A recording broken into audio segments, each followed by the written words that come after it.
Если бы я мог сесть напротив себя 19-летнего и дать всего несколько советов, то я бы мог сэкономить примерно 10 лет своего пути. Это видео в формате некой исповеди и чек-листа, которое я записываю для самого себя 19-летнего. Но я уверен, что советы из этого видео помогут огромному количеству людей, которые сегодня только начинают свой путь. И также это видео позволит избежать огромного количества ошибок, поэтому досмотрите его до конца. Меня зовут Дмитрий Власов, мне 36 лет, буквально через несколько дней мне исполняется 37. Я с 2013 года занимаюсь бизнесом, и когда мне было 19, я даже представить не мог, что меня ждет в этой жизни и какой путь мне придется пройти. У меня не было ни денег, ни связей, ни окружения, ни богатых родителей, ни понимания, куда двигаться. Я начинал работать водителем и работал до 2013 года. Прошел 8 проектов, несколько раз все терял и начинал с нуля. И каждый раз я терял, потому что я не знал базовых вещей и верил не тем людям. Если бы кто-то тогда мне сказал то, о чем я буду говорить дальше в этом видео, то я бы прошел этот путь намного быстрее и не совершил тех ошибок, из-за которых я все терял. Первое, что я бы сам себе сказал, это тренируй свое тело. Конечно, в 19 лет я не понимал, что дисциплина строится не в бизнесе, а в спортзале. И не только потому, что нужны кубики пресса. Честно скажу, в офигенной форме быть молодым очень круто. Тогда я этого не понимал. Но есть еще один очень важный момент, ради чего имеет смысл заниматься спортом регулярно, даже в молодом возрасте. Запомни, каждый раз, когда ты не хочешь идти на тренировку, но ты идешь даже через силу, ты тренируешь способность держать слово перед собой и терпеть дискомфорт. Я знаю, что в интернете очень много есть разного бреда про то, что делай только то, что в кайф. Но если ты будешь делать только то, что в кайф, максимум, что ты заработаешь, это пузо и, возможно, пенсию. Если ты хочешь достигнуть больших целей, тебе придется работать и придется идти в дискомфорт. Придется делать сначала то, что тебе не нравится, для того, чтобы прийти к жизни, которая тебе нравится. Когда ты научишься держать слово и делать даже когда лень, ты натренируешь у себя очень важный навык, что когда ты начнешь свое дело и у тебя не будет получаться, а такой период обязательно будет, через него проходят все предприниматели, именно эта способность вставать и делать даже когда лень, не хочется, когда опускаются руки, спасет тебя и твой бизнес. Поэтому дисциплина в теле – это дисциплина везде. Тренируй дисциплину. Второе, на что я бы обратил внимание, это деньги. В 19 лет я тратил все, что зарабатывал, потому что мне не хватало денег. А в 25, когда я начал нормально зарабатывать, я тратил деньги, потому что мне казалось, что я заработаю еще. Я начал покупать айфоны, более дорогие вещи на последние деньги и так далее. И никто в тот момент мне не сказал самую простую базовую вещь. Сколько бы ты ни зарабатывал, откладывай часть денег.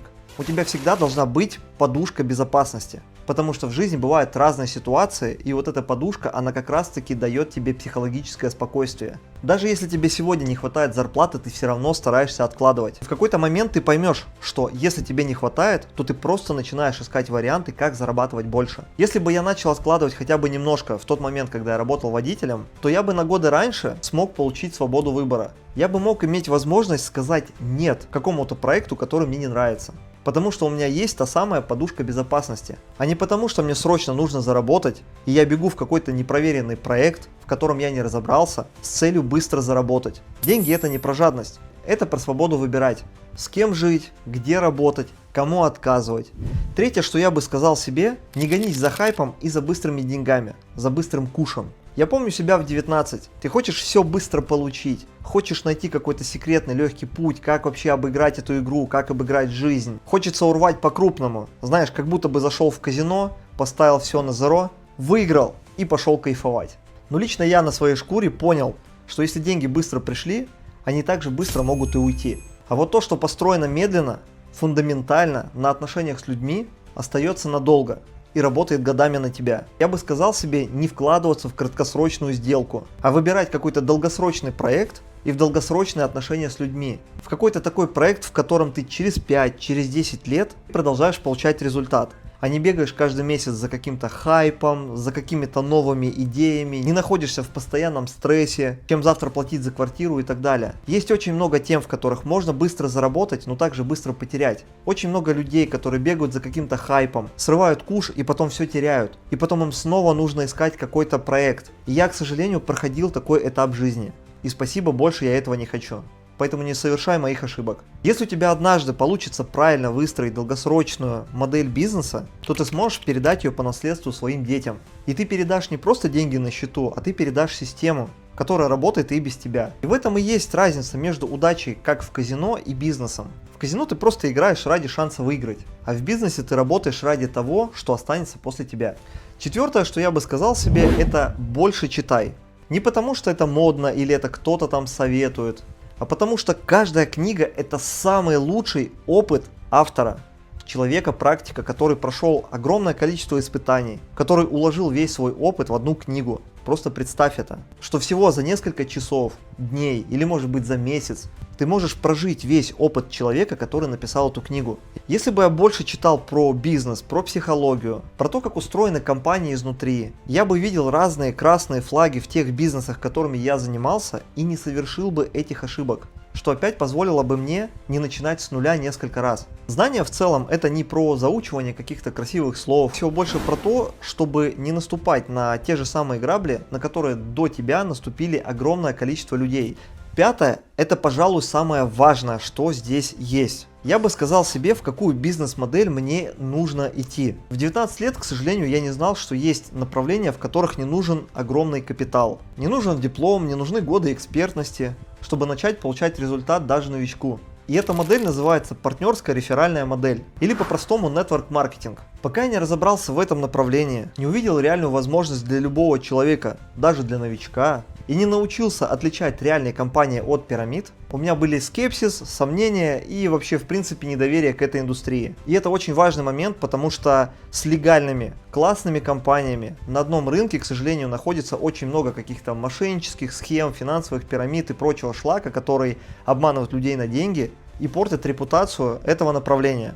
Почему бы я предложил именно эту модель себе? Потому что смысл этой модели очень простой. Ты становишься клиентом какой-то компании или какого-то сервиса, используешь этот сервис или продукт, начинаешь рассказывать про возможности этого продукта там, через соцсети или лично. И также находишь людей, которым интересно зарабатывать деньги, и через это выстраивается огромная сеть людей, с которой ты получаешь комиссию. Чем лучше ты научишься сам, чем лучше ты обучишь других людей, тем быстрее и лучше запускается эта система, начинают зарабатывать люди, и ты начинаешь зарабатывать еще больше.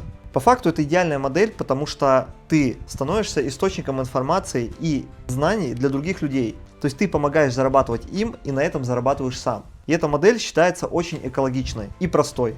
И в этой модели твой доход растет не от того, сколько часов ты сам лично отработал, а от того, сколько людей ты научил и сколько партнеров, которые пришли от тебя, стали лидерами и построили свой результат рядом с тобой. Поэтому в этой модели есть заинтересованность в людях, чтобы они росли, зарабатывали как можно больше и масштабировались. Сегодня я создаю команду в туристическом направлении, и моя цель далеко не заработать по-быстрому. Моя цель это собрать 10 тысяч своих людей со всего мира. Это люди, с которыми мы путешествуем, зарабатываем, развиваемся, растем и строим огромное большое комьюнити из счастливых людей. Если бы я узнал про эту модель в 19, то в 36 у меня были бы абсолютно другие результаты. Если тебе интересно узнать, как устроена именно эта модель, возможно, ты сейчас находишься в поисках какого-то нового инструмента для себя, или хочешь попробовать в жизни что-то новое, то у меня есть закрытый телеграм-канал по ссылке в описании. Там я показываю, как все устроено, и там есть мои контакты для связи. Поэтому переходи, подписывайся, изучай информацию. А мы идем дальше. Шестой пункт очень важно правильно понять. Учись общаться с людьми так, чтобы они видели твою ценность. Это вообще не про то, чтобы быть для всех удобным или чтобы люди тобой пользовались. Это про то, чтобы человек, когда у него появляется какой-то вопрос, вспоминал про тебя. Потому что знает, что ты умеешь решать вопросы и ты приносишь реальную пользу. С тобой приятно и хочется работать. Лично я в 19 лет этого не знал, и очень жаль. Я не понимал, что репутация строится не словами, а тем, что ты конкретно даешь людям, и то, что полезные связи нужно заводить. Если бы я начал прокачивать в себе этот навык раньше, то множество дверей в моей жизни открылись бы намного раньше. И седьмое, это личный бренд. Занимайся своим именем и занимайся своим личным брендом, даже если это не приносит денег прямо сейчас, в моменте. В 19 лет я бы вообще не понял эту фразу, что такое личный бренд, зачем мне это, зачем мне выкладывать какие-то фотки, видео, если это не приносит мне деньги прямо сейчас для оплаты моей жизни. Но теперь я понимаю, что если бы в 19 лет я начал вести свой YouTube канал или вести свой блог, потому что в то время были еще сайты в интернете, то сегодня я был бы очень известным, популярным и богатым. И огромное количество людей про меня сегодня бы знали. Сейчас я снимаю контент каждый день, показываю свою жизнь, провалы, победы. И это и есть тот самый актив, который работает на меня даже когда я сплю, лечу в самолете, отдыхаю или нахожусь за городом без интернета. Личный бренд это не про хайп, это про то, что люди через год, через 2, через 5, через 10 лет знают, кто ты и что ты из себя представляешь. Они доверяют тебе, они все прекрасно видели твой путь, и никто не скажет, что тебе просто повезло. Твоя популярность, твоя узнаваемость, твои личные связи, которые ты построил благодаря личному бренду, откроют те двери, которые не откроют деньги. Вот что я бы сказал себе в 19 лет.